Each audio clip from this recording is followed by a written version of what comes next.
My name is Francisco Alvarez. I am the Executive Director of Galleries here at the University.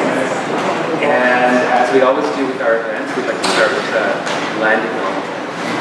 So I'd like to acknowledge that we are on the ancestral and traditional lands of the Mississaugas of Credit, the Haudenosaunee, the Anishinaabe.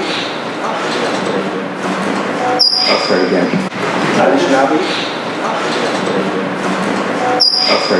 I'd like to acknowledge that we are on the traditional territories of the Mississaugas of the Credit, the Haudenosaunee, the Anishinaabe, and the Huron-Wendat. And we're very happy to be sharing the land with them and creating on this land as well. Welcome to our evening with Bob Ezrin. For those of you who have not visited this exhibition, T.M. Blassie, Audible Language of Flowers, is an exhibition, actually the first solo exhibition we've presented in this new gallery. We've been here about a year and a half, for those of you who are new. And it presents 5 series of work by T.M. Blass, starting in 2017 to the present, which are really wonderful explorations of digital photography and technology related to digital photography. The show is on until August 18th, so a few more weeks.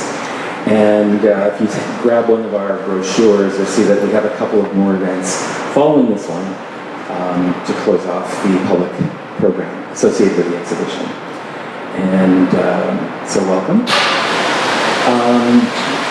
The first thing we're going to do is we're going to look at the video that Bob Ezrin made with T.M. Blass for this exhibition, and so that everybody will understand the context of what follows afterwards. But first, please allow me to introduce Bob.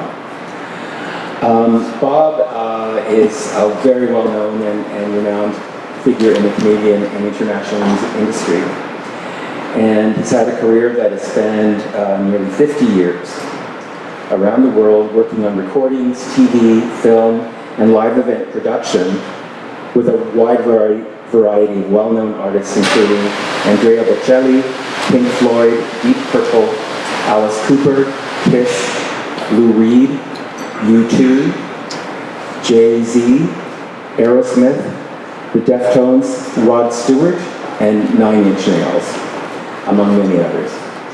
Mr. Ezrin was inducted into the Canadian Music Hall of Fame in April 2004 and into the Canadian Music Industry Hall of Fame in March 2006. In 2012, he was named a Fellow of the Royal Conservatory of Music in Toronto, and in 2013 was inducted into Canada's Walk of Fame. So you'll meet Bob in a moment, and we're going to start with a video. Yeah.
Thank you. Thank you very much for showing up at 6:30 on a weeknight. That's pretty amazing. I really appreciate it. And thank you for a wonderful introduction, and thank you to the gallery for hosting this event and letting me talk about something that was one of the most inspiring experiences I've had in a very, very long time. And I've been pretty lucky to have a few. So this started with my friend Elaine, TM Glass, who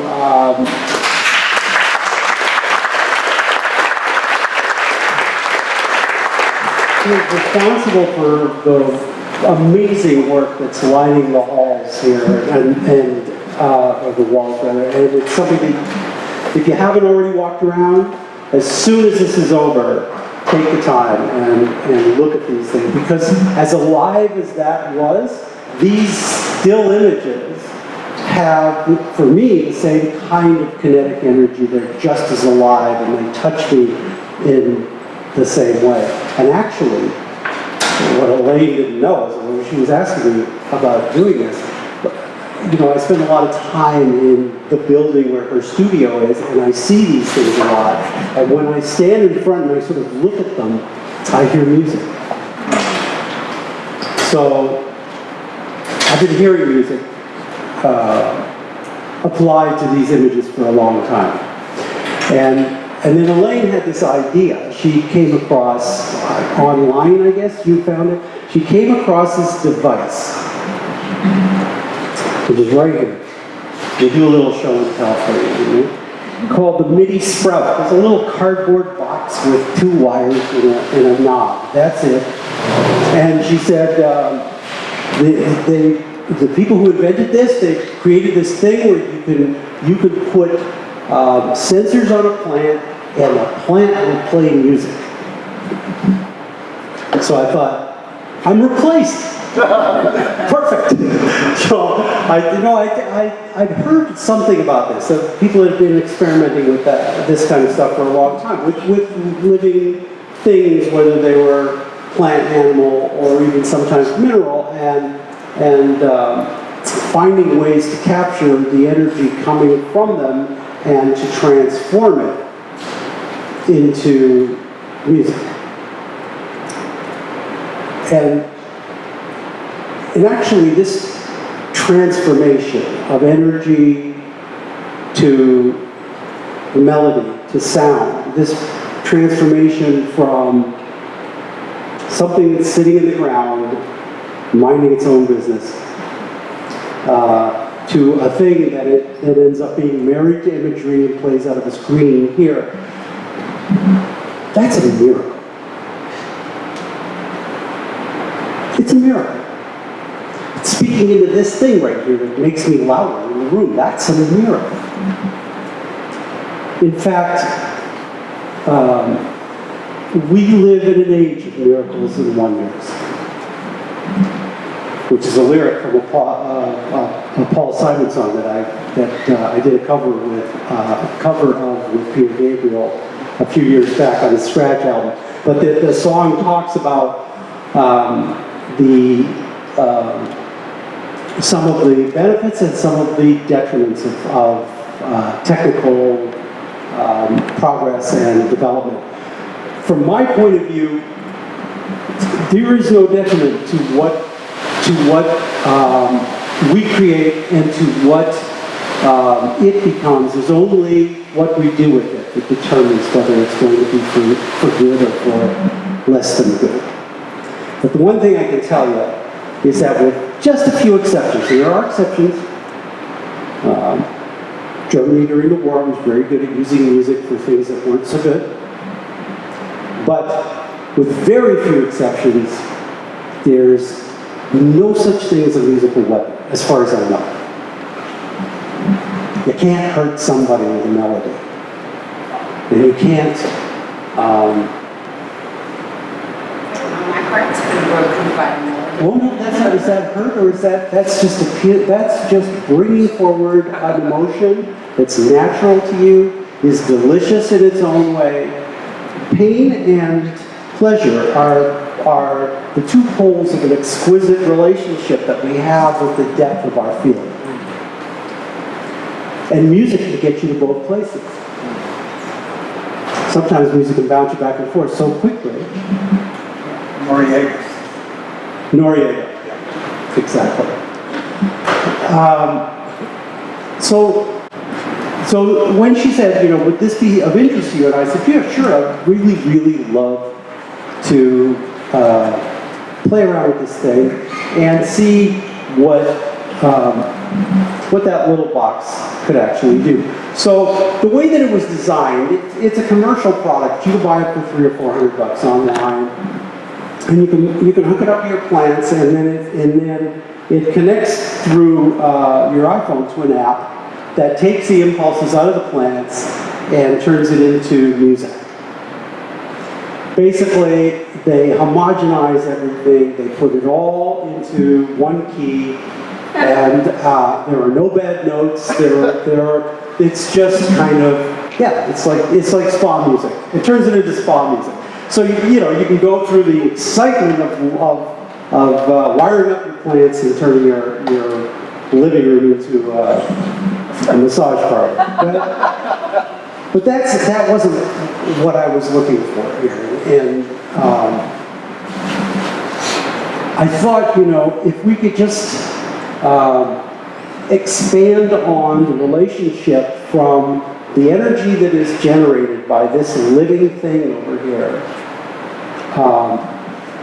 to the energy that lives inside the systems that I have sort of built over the years in my studio and stuff, and even right down to the energy that I feel, and then we could tie it all together and literally jam, we'd end up with a nice sounding piece of music, and we kind of did. So to give you a better idea of what the process was like, we should check in Nashville and see what's going on there. That may help us to understand. So if we can go back to Bob. Oh, hey Bob, how's it going? It's good. What are you doing over there? Well, I'm just putting these sensors on this plant. These are sensor pads that we put on the plant's leaves, and we attach these electrodes to the pads, and then connect them to the MIDI sprout. So this is the MIDI sprout, and basically it's a potentiometer in a little box, and it measures the impulses from the plant as picked up by these sensors here that we just put up. Anyway, so first thing first, we connect the output of this thing into one of my synthesizers, and we created a sound in there that this box will drive with the electrical impulses that it picks up from that plant and converts into MIDI, which is a digital interface for music. So this is a sensitivity button, and as we turn it up slowly, you'll see lights come on, and it is reading the output of the plant.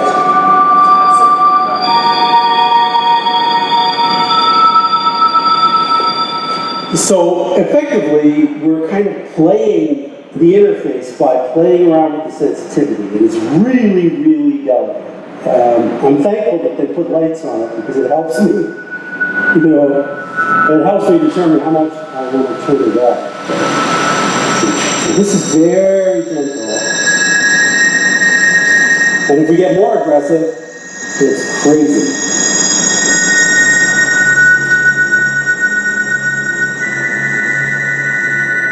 Like that. So that's how we made it work. We recorded the Pansy, which this is not, by the way, because Pansies are now out of season.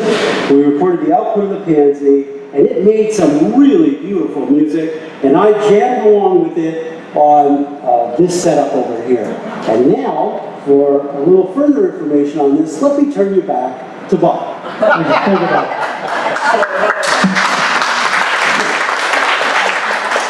So as Bob said, yeah, so I didn't just start with a pansy, I want you to understand that, because that would have been discriminatory. I felt it was important to give every plant in my building a shot, which we did. We started off with the poinsettia, and then we moved to orchids, and we had a peace plant, we had all kinds of daisies, we had all kinds of stuff, but the plant that produced the most hypnotic kind of waveform for me, and the one that was the most inspiring to me and made me start thinking about other musical ideas, was the pansy. And the output of the thing, you could hear there, as Bob was demonstrating, that the plant's output has got some strange intervals in it, and there's a lot of low end, and there's this high sizzles and everything. In watching that video, that stuff at the bottom, as plants were opening up, I didn't play that. It did. Now, in the interest of full disclosure, I did pick it up from places where it wasn't quite where I wanted it to be and moved it, but it was the output of the plant. And all I did was I did edit the MIDI from the plant a little bit, because I took out some really egregious, distracting events that occurred way up high. Not a lot. It was really remarkable how organized the output of the plant had become. And that in itself is a miracle. Actually, I want to show you some imagery. Do we have the, do you have day one, day two? So I just want to show you some photos. So on day one, we had an angel plant. I loved the angel plant. It really sounded great, but it was really frenetic. So there's the angel plant. There's all the, it's like lots of sound all the way up and down the spectrum. At the same time and in the same space, when we ran the pansy, it was a little more, if you'll see, the patterns were a little more organized and a little more inherently rhythmical. Look at the spaces and how close they are to each other. So there was like a pulse to the pansy that intrigued me. And on that first day when we were trying everybody out, so we recorded everything, of course, so that I could review it. But then I thought, okay, this is a good start. I'm going to come back tomorrow with a fresh head, and I'm going to take a look, and I'll start picking what it is I want to work on. We walked in the next day, and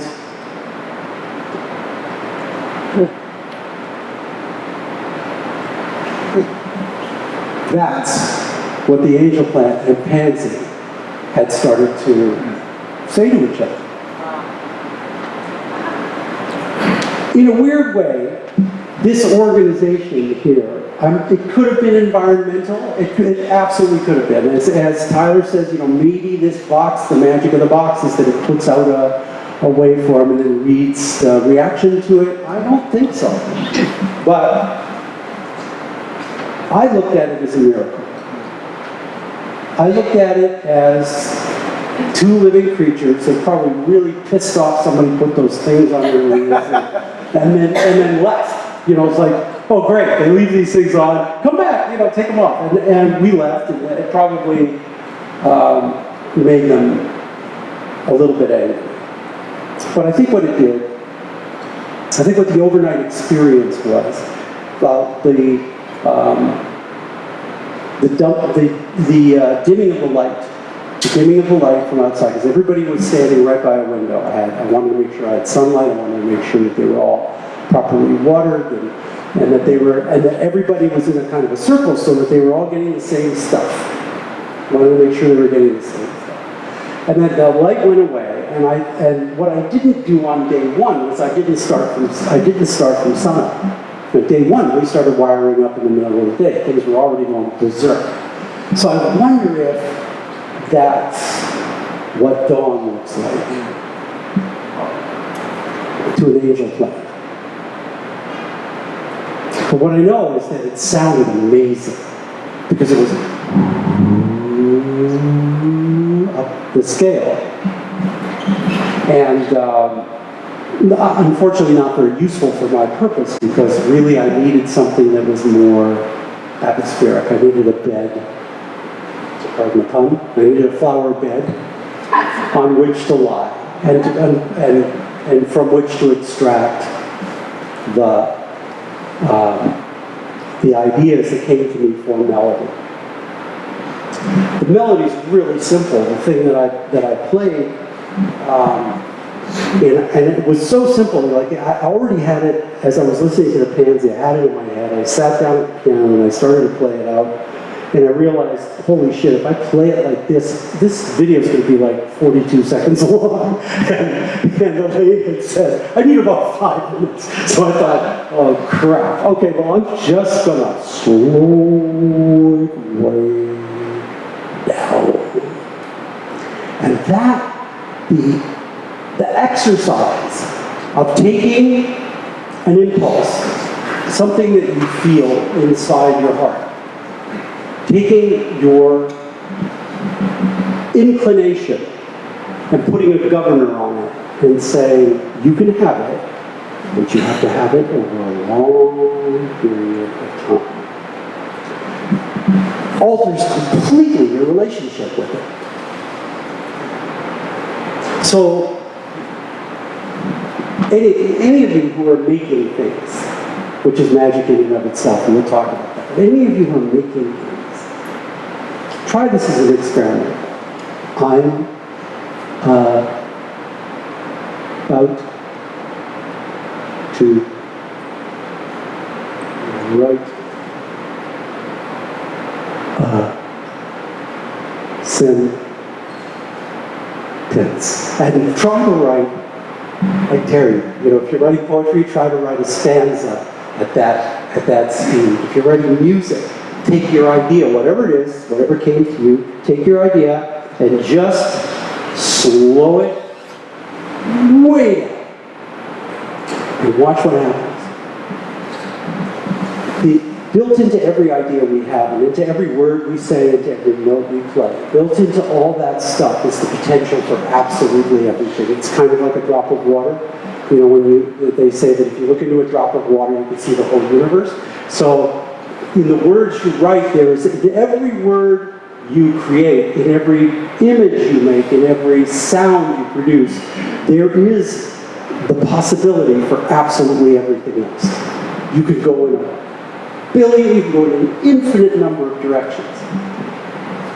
And there are two ways to go. One is you completely empty your mind and you let the drop of water take you where it wants you to go. You let the sound take you to the next sound. You let the word take you to the next word. Or you try to control it.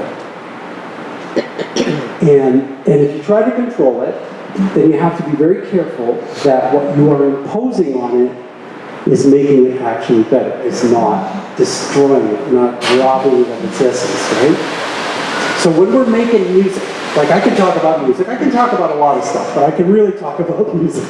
So when we're making music and we have an idea for something and we know that we want to tell this story with the notes we play and the words we attach to them.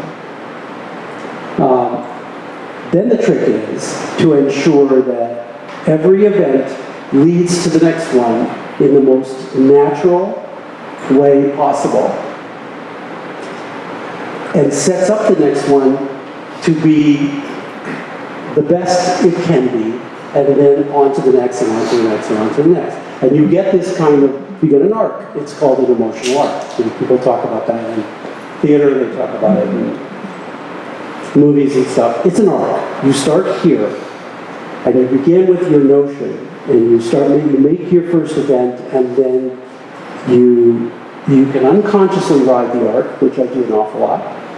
You can very consciously ride the arc, which I also do an awful lot.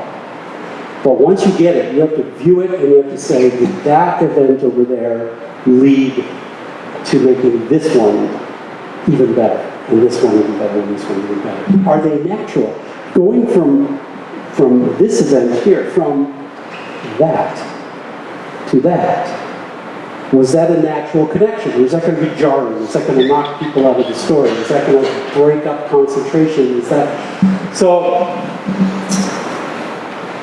This taught me an awful lot about my own process because it made me dial myself down. My friends, my wife and friends will tell you I'm a relatively kinetic human being, and I don't sit still easily.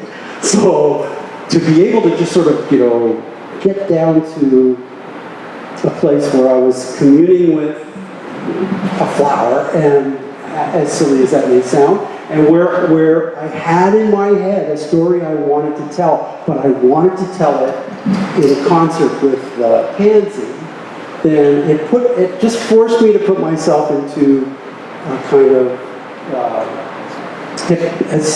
a sort of hypnotic state. Not a trance, because I was fully aware of what I was doing, but a kind of, like suddenly the room disappeared for me, and suddenly the keyboard didn't count, nothing counted. I just sort of rolled with what felt like the wave of an ocean wave. Just something that was natural, that started way back there somewhere, and rolled and washed up over my shoulder. So this sounds all very poetic and very fairy, but really, honestly, oops, there we go. I used to do this for a living. Really, honestly, that's how it felt. That's exactly how it felt. And then I got it, and I was like really excited, and I think we're having a battery issue. It's the plants. Yeah. All right, I'll just speak up. So I got really excited by it, and so I sent it to Elaine right away, and just said, "You gotta hear this. This is crazy, right?" I sent her. Well, I actually sent her the first iteration of it, which was very freeform, and I hadn't yet arrived at the melody that I was working on. But it was just it was the experience of it. Of connecting myself to something that belongs in the same world I do, but is as foreign from me as anything could possibly be. And to create an organic connection between us that actually generated something, that was a miracle.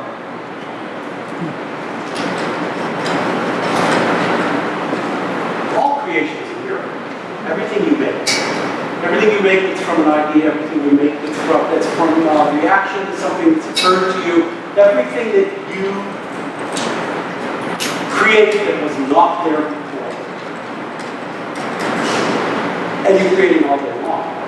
You're always creating. Just created that, whatever that was. Right now. And again, it's okay.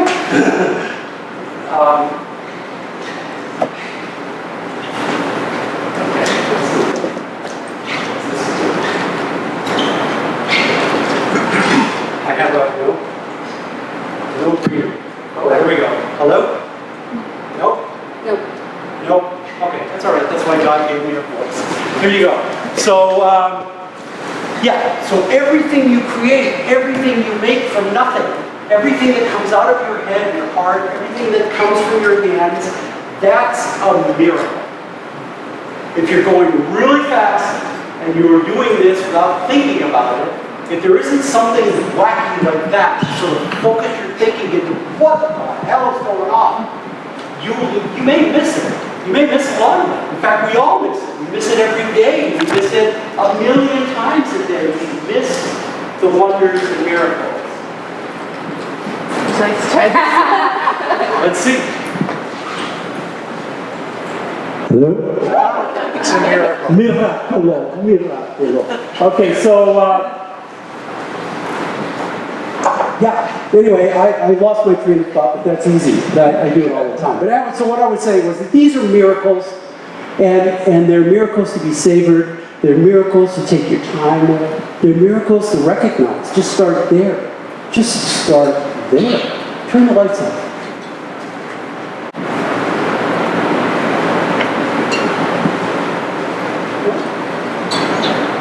Oh, you turned them up. It doesn't matter. That's a miracle.